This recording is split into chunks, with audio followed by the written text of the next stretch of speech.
All right. Hi, everybody. Sorry that we were interrupted there. We're going to go back to where we think that we were cut off. So we'll be close. And so we're going to go back a slide. But just if you're joining us now, we are Josh and Lori, principal, assistant principal from Crystal Lake South High School. So we're going to go back to where we were in the presentation. If you were joining us before, you know that we talked about a professional learning journey and that at the end of year one, we had a vision. And what was so cool about that vision is that it was constructed by our teachers. We didn't have it at the beginning. The teachers had a ton of voice and choice in creating this vision. And so what was so important to us about this vision was not only that it was created by our teachers, but it also represents what we believe good learning is and what we believe active, vibrant classrooms look like. So we just want to share a couple of things about this vision for you. One is that we believe a ton in collective teacher efficacy. The idea that by working together, all students can learn, that we have an impact on student learning. We've read John Hattie's research. We know that this has an impact, and so that's a part of our professional learning vision. The second part of our vision is staff collaboration. Too often in high schools, we can work in silos. The science department's over here, the math department's over here, the English department's over here. And we didn't want that. We wanted a staff that rode together, that felt like they were a part of something together. And one of our teachers described it as wrapping our arms around our students and showing them that we all care about their learning. And so that's important to us. And finally, on the bottom of the screen, you'll see the two parts of our vision that are really classroom student focused. Relevant, engaging instruction is key. We want to make sure everything going on in the classroom is not only engaging, but also relevant and empowering to our students. And we want the skills that our students to learn to be transferable so that what they're learning in English class applies to science class, and that applies to math class. But more than that, it applies to their futures, it applies to their careers, and it applies to their colleges. So Lori mentioned us having that vision, but that vision from year one to year two needed to become a reality and it needed to be put into action. One of the things that we heard during the revision stage of year one was that staff felt like the professional learning time was valuable, that they were getting a lot of great insight out of that experience, but that it wasn't happening often enough, that we were meeting one time a month, but they felt like there was a gap in between there, and that if it was happening more regularly, if they were introducing those skills, we were having those conversations more regularly about collective teacher efficacy, about cross-curricular collaboration, about inquiry, about experiential learning, that we were doing all of that more regularly, that it would be more impactful. And so what you're seeing here is how we took that idea of that vision and put it into action and created an opportunity for more regular discussions to be happening. And so once a month, we address what's on the far left there. How might we as a school, we come together as a building, we function in cross-curricular teams, we do experiential learning during that time, we focus on the topics of collaboration and inquiry, and we do that as a building, all of us together. One time a month then, as we move into number two, we take those same skill sets and we pare that down to not necessarily the whole building, but now as a division or a department or as a course learning team. And we emphasize the same skills, but we emphasize that now within the content areas in which we are teaching. We expand that even further by asking that question in the third area about how might I? And our hope there is that we're taking that same skill set that's happening in 1 and 2 from the building level to the division level, and now having that happen on a regular basis in the classroom for teachers. And so what we learned was this was kind of a creation of a new system, but ultimately a creation of a new culture for our building. And as we move to this next slide, this is really kind of the introduction to where we're heading through this presentation. At the center of everything that we did over the course of the last year and a half, we learned that culture drove all of that. That with a solid culture, with reinforcing what we wanted reinforced, that we were able to move forward in a direction that we wanted to head, and we were all able to row together in the same direction. And so as we move to these next slides, what you're going to see us talking about is modeling. You're going to see us talking about meaningful experiences. You're going to talk about what vulnerability meant to our structure, how voice and choice was worked into it, how recognition was built in, and ultimately how marketing and branding played a role in it. And so we're going to go through those 6 areas to talk through how each of those were the key components to what we did, but ultimately reinforcement of culture driving everything. For those of you who are just joining in, we did mention at the beginning that we are using a Padlet link. The link to that Padlet is on the lower left-hand corner of your screen. It gives you all the resources that we're talking through. It gives you some of our initial questions that we were asking ourselves in this journey. It gives us a link to the presentation. So if you want, you're more than welcome to jump in on that Padlet and post questions. We'll see those live on our end. All right. So modeling, step one. So the first thing that we really learned through our journey was the importance of modeling. And we just think this is absolutely crucial to the professional learning experience.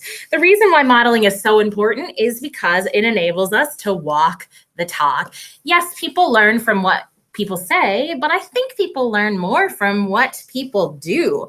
Walking the talk is just so important for building trust. And so that's why we feel like if we're asking teachers to do something, then we need to model the same thing. So we're just going to show you a couple of ways that we tried to model what we wanted to see in classrooms with our school-wide professional learning. One way we did this was through the establishment of collaborative inquiry groups. That's a little bit of a tongue twister. You got it. Collaborative inquiry groups. Questionable there for yeah, but I got it.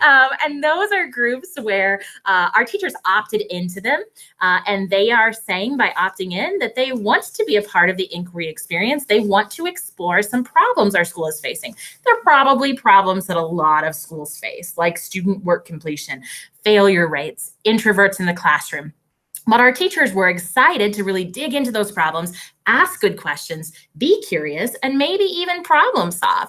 You'll see on your screen something called the AP Capstone Quest. That's the inquiry model we're having our teachers follow, because that's the inquiry model used in our classrooms. And so our teachers are learning the same way our students are learning. And so we're modeling that for them.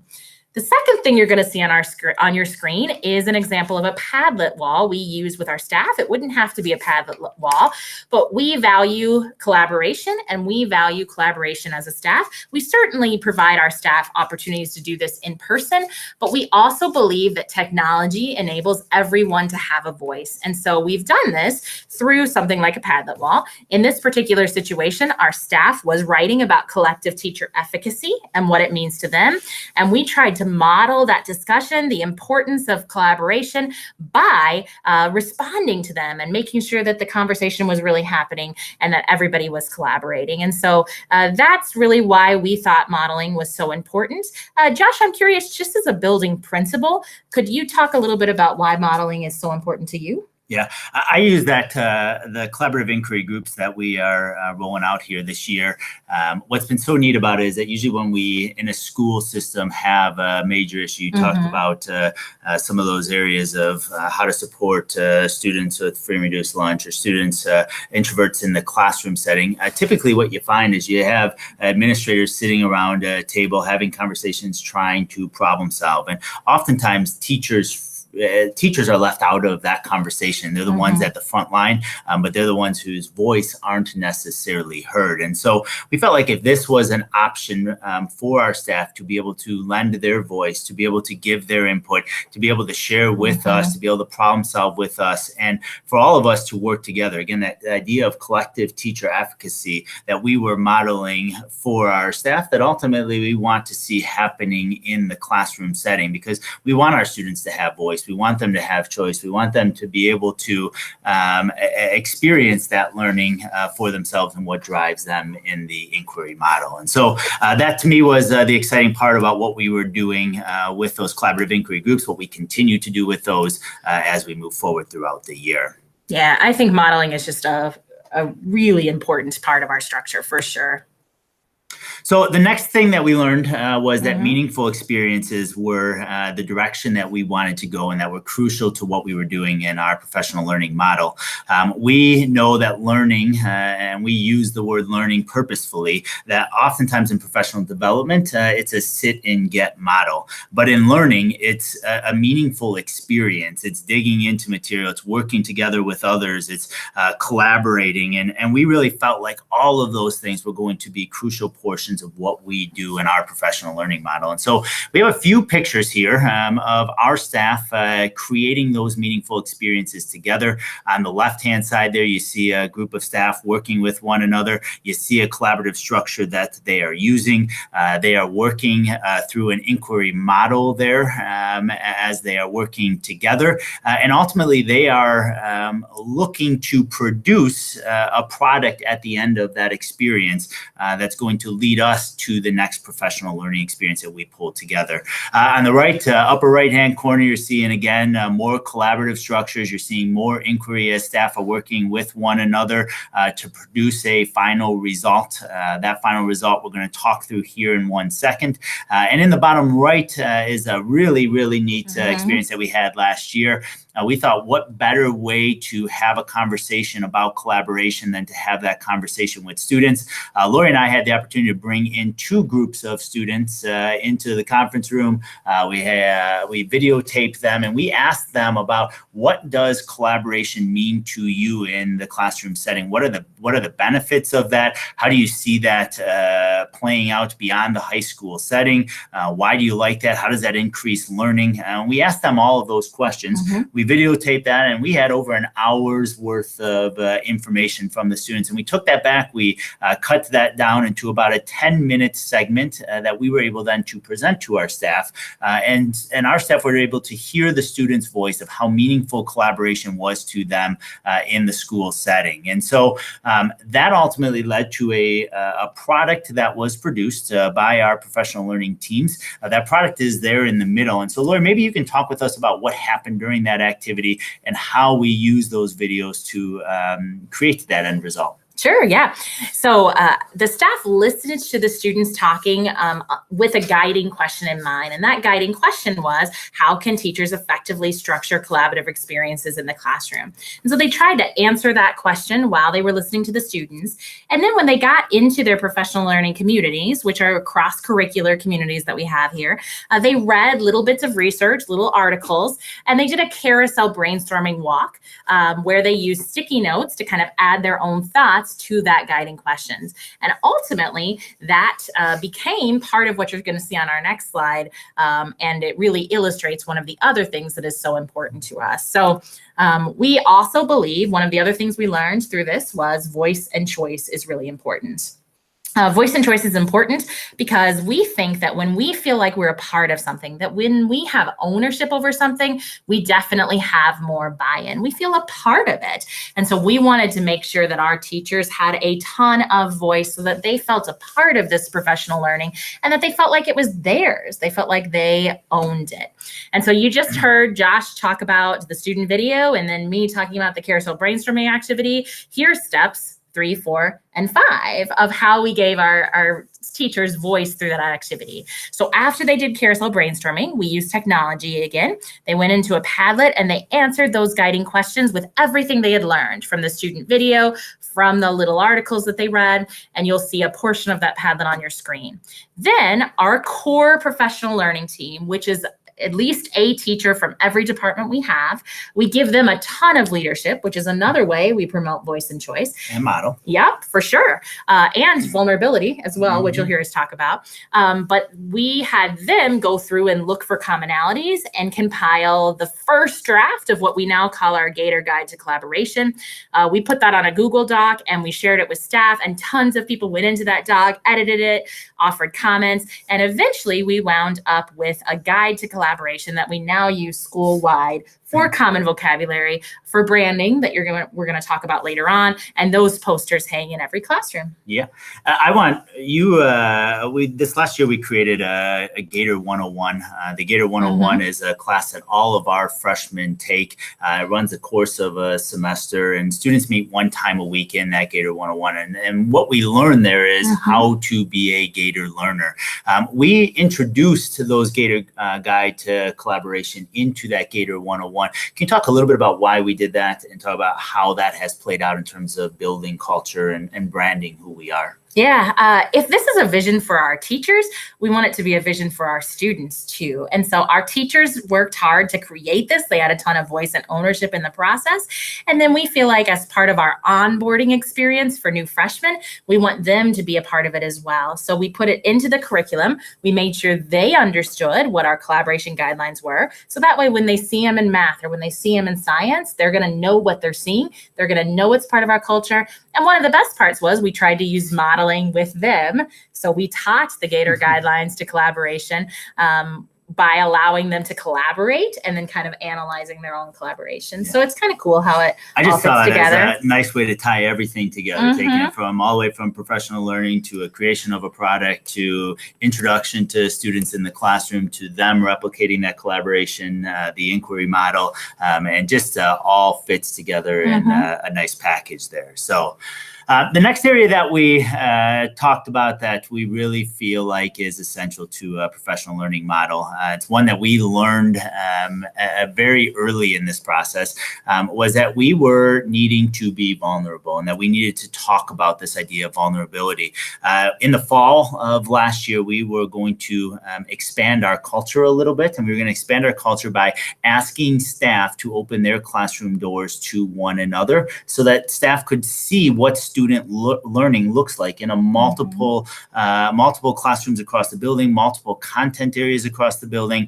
And as we were having that conversation about doing that, we were realizing we were asking our staff to be vulnerable themselves and to open their classroom for maybe the first time, to have other people walking in was a unique place for them. It wasn't a culture that we had for good or for bad. It just was one that we didn't have in the building. And so we recognized that if we were going to ask them to be vulnerable as part of our professional learning, that we needed to demonstrate some of that as well. And so early in the fall, we put together a presentation to start off a professional learning meeting where Lori and I both shared our own attempts at being vulnerable throughout the year and places where we had to demonstrate that ourselves. And so you see a great picture of me up in the upper right-hand corner there. I'm wearing the goggles. I'm standing in front of about 1,000 students at that moment. And the students had asked me to lead a cheer for them. And right before I said yes, I looked up in the crowd and realized that there were not only 1,000 students up there, but 1,000 phones that looked like they were on record. One about was ready. Yeah,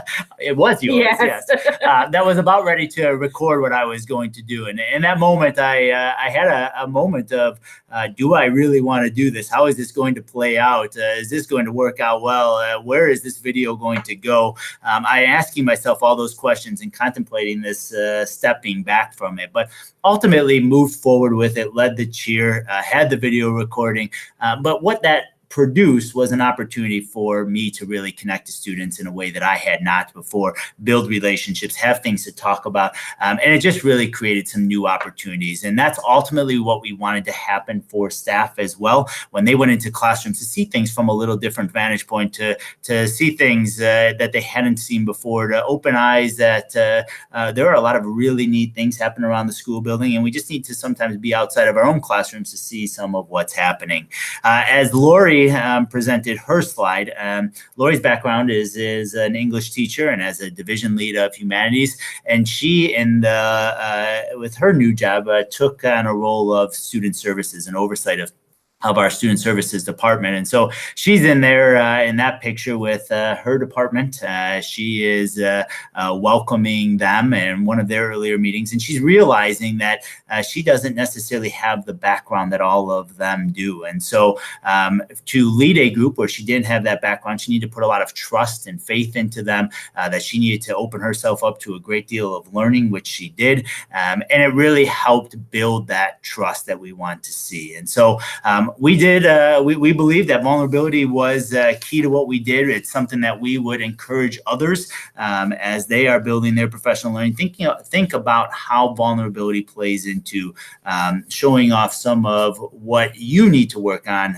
This idea of constantly growing, getting better at what we do, accepting that we aren't all perfect at everything, and just showing that and building that trust for each other. And so, again, that was a culture we wanted here in this building. It's a culture that we've been working towards and really felt like that's a key portion of what we do. You did a nice job explaining my story. Yeah, thanks. Yeah. Give my best shot. It was scary, but it's been totally worth it. So vulnerability pays off.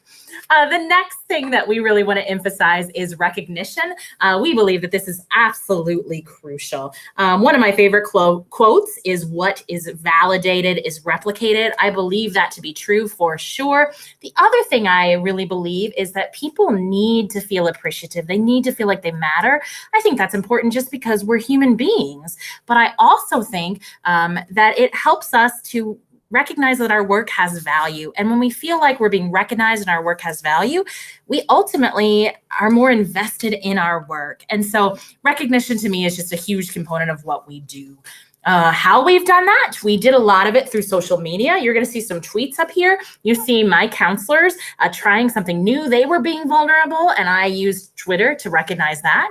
You see that Josh saw some cross-curricular collaboration, a really cool combination of art and biology, and he recognized that. And then what's super cool is that we had teachers jumping on board and recognizing each other when they saw part of the vision being fulfilled. So you see that in the bottom corner of your screen, a teacher recognizing cross-curricular collaboration. I loved that. We also did a top 40 countdown, and we made sure that in our top 40 things that we love about Crystal Lake South, that we put inquiry and collaboration just to further validate those ideas. And then we do something every week called Facebook Live. It's a little bit like this, where we go live for our community. And we twice brought on teachers to our little Facebook Live show that were really embracing the professional learning vision that we had. That was so cool because we heard them talk. It gave them voice again. And they talked about what their experiences were going into other classrooms and how they were trying to model collaboration. What was neat was the first time we did that was kind of a low point in our journey. All journeys have peaks and valleys. And there was a time when we thought, hey, are staff buying into this? Are we having an impact? But when we heard those teachers talk on that video, it reminded us that they are buying it. It's phenomenal. So yeah, I want to point out one other thing on this slide. You see the hashtag CLS engaged. When we're talking about recognition, I think it's important to just mention that portion because that gives us a common language here in the building. We use that CLS engaged hashtag, whether we're using Facebook, whether we're using Twitter, whether we're using Instagram, whatever route that we're using that hashtag. And that helps us at the end of the day. You want to see what happened in the building. You click on that hashtag, you're quickly able to see everything, much like we are using today for this presentation with the Ed Collaborative. But it's just a really great way for us to again, to have that common language in the building.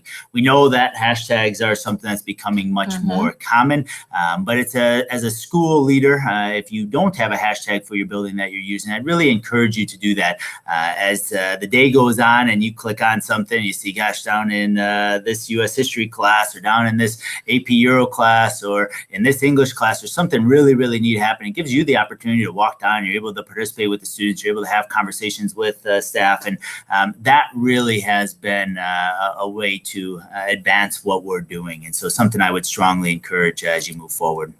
Yeah, I heard that I missed some treats because I wasn't watching the hashtag yesterday. I'm pretty sad about that, actually. So I think I got some pizza yesterday for watching. All right, the last portion we learned about here is marketing and branding. Lori and I have been encouraged over the course of the last year to look at our message. How are we communicating what we're doing? And down in the bottom left-hand corner, we knew that we were making some progress, and we really felt good about what we were doing with cross-curricular connections when one of our staff members gave us this feedback. feedback that one of our main key points of marketing is that we do cross-curricular activities in our building. That's who we are at Crystal Lake South High School. And a teacher told us that they really felt like this has allowed them to become part of a bigger team, that although they've had those connections within their department or within their division, that across the building, this has allowed them to feel more connected. That was a huge piece of feedback to us to know that the brand of who we are with cross-curricular conversations is catching on. In the center, you'll see this is a common language that we use. I already talked about the hashtag, but this sign is one that you will see around our building. It's on classroom doors. And what this sign means is at this point, we're doing something in the classroom that is collaborative, it's engaging, it's technology-based, that we are inviting others into the classroom. We want you to see what's happening. We want you to see what the students are doing so that you may take something from that experience and bring it into your own classroom. And so as you're thinking about marketing and branding your message, this is one way in which we were able to do that through that signage. Up in the upper right-hand corner, you're seeing a picture of one of our staff members who's using social media. They're using the terminology collaboration. They're putting the hashtag in there. And again, continuing with that message that at Crystal Lake South, when you are engaged, when you are learning in the classroom, you are collaborating with one another. On the bottom right-hand corner, you're seeing what we call our pineapple chart. We've had a couple of variations of this throughout the year, but this is an electronic version of that. And what we learned throughout the course of the year was that although we were going into one another's core classrooms and we were learning from one another and we had that model in place, that we wanted to be a little bit more purposeful from our end to make sure that teachers got to see what they wanted to see as they went into classrooms. And so this was a way to do that. Teachers are able to, at the beginning of the week, go in and put on this pineapple chart, the different things that they're doing throughout the week, showcasing some of and highlighting some of the key points that's going to happen in their classroom. And it gives other teachers, gives other staff in the building the opportunity to plan that out in their schedule to say, I want to do this technology in my classroom, so I'm going to go check it out in this classroom earlier in the week so that I can make that happen in my own classroom. And that was just a really neat part of our brand, the pineapple chart. So you have a couple of neat stories about our brand that I was hoping maybe you could share with everybody. Yeah. So after we instituted pineapple charts, the pineapple became kind of a thing. I don't know if you were shopping at all this summer, but pineapples were everywhere. And so it was kind of fun to see our brand catching on when we get text messages about all these random pineapple things. I started to get gifts involving pineapples. There's a pineapple Gator behind us. I don't know if you can see it, but a pineapple Gator is unique gifts we had seen. Amazing. And so it was just fun to see that catching on as part of our brand. But my most favorite stories are one involving a parent who showed up at our parent advisory committee with pineapple picture frames. And it was just so cool to see a parent who understands our brand, who's catching on to the vision. She thought maybe we could use them. So thank you, Mrs. Fader. If you're out there for some reason, we really appreciated them. The other story that I thought was cool was I had a former student call me earlier this year because she's a physics teacher now. And she wanted to ask me about classroom management and how I controlled a classroom when I was her teacher. And so I was explaining, my philosophy of respecting the students and creating a comfortable classroom environment and appreciating the students and helping them know that they matter and building a community. So we're talking through all of this. And then she gets kind of thoughtful and pauses. And she says, I'm living far away now, but I've been watching you guys on social media. And it sounds like what you're describing as a classroom community is what you have accomplished as a school as part of the CLS Engaged experience. I may have cried. Okay, I did cry. I believe that. Yeah, yes. Most people would. But it was just such a touching moment because that's so cool. Like somebody in a different state was seeing what we were doing and was able to connect that to the classroom. And so teachers, every time that you're creating a classroom environment, know that those ripples are extending, and it's just amazing to think about. Yeah. Well, I think that ends our 6 key points. And so one of the things we wanted to talk through with you was some of those barriers. So maybe you want to kick us off with the time barrier? Sure, yeah. Right. So it wasn't all puppies and rainbows and ponies, all great things, yeah. Ice cream, chocolate. Yeah, it wasn't all that. I mean, there were definitely some challenges we had to overcome. And so if you're out there and you're using the Padlet, feel free to help us, because we believe that we're all a big community. And if you have some solutions for any of this, we'd love to hear them. The biggest barrier that we faced was time. We know that teachers are busy. The staff at Crystal Lake South High School, they are the most phenomenal people we know, and they are very, very busy people. And so when we would ask them to do something, even related to professional learning, we were very cognizant of that. We had a few hiccups early on where we asked them to do some things as part of like a flipped professional learning experience that added to their plate, and we hadn't really taken anything off. And so that was a time issue for us. It was also challenging to just find time to do this. We have such a limited time with our staff. And in the past, that was mostly filled with logistics, things they needed to know for the coming weeks.